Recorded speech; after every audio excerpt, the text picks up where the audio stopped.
Bakteria huyu mdogo asionekana kwa macho anaweza kuwa chanzo cha maumivu ya mara kwa tumbo, kuongezeka kwa gesi, vidonda vya tumbo na hapo baadaye hata kusababisha saratani ya tumbo. Sasa hebu tutafiti pamoja.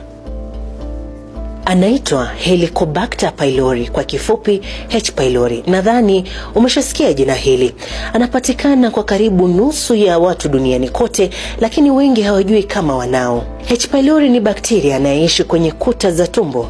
Bakteria huyu anaweza kusababisha hali mbaya ya utumbo, ikiwa ni pamoja na vidonda vya tumbo na wakati mwingine saratani ya tumbo kwa baadhi ya watu, kwa mujibu wa chapisho kutoka chuo cha Marekani cha American College of Gastroenterology ACG mwaka 2024. Ana uwezo wa kipekee wa kuishi katika asidi kali ya tumbo, ambapo hapo baadaye anaweza kustawi na kusababisha kuvimba. H. pylori huambukizwa kwa njia kuu mbili: kupitia chakula au maji machafu; pili, kupitia mawasiliano ya moja kwa moja, mfano mate, kama kushirikiana kijiko, kikombe au hata mswaki.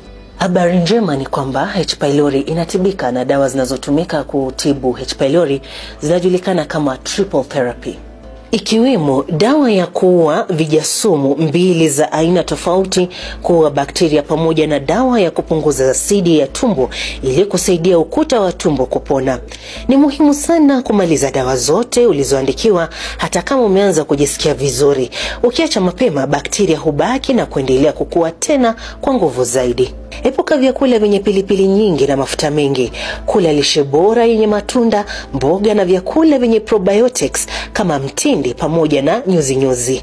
Je, umewahi kuugua H. pylori? Tuandikie maoni yako hapo chini.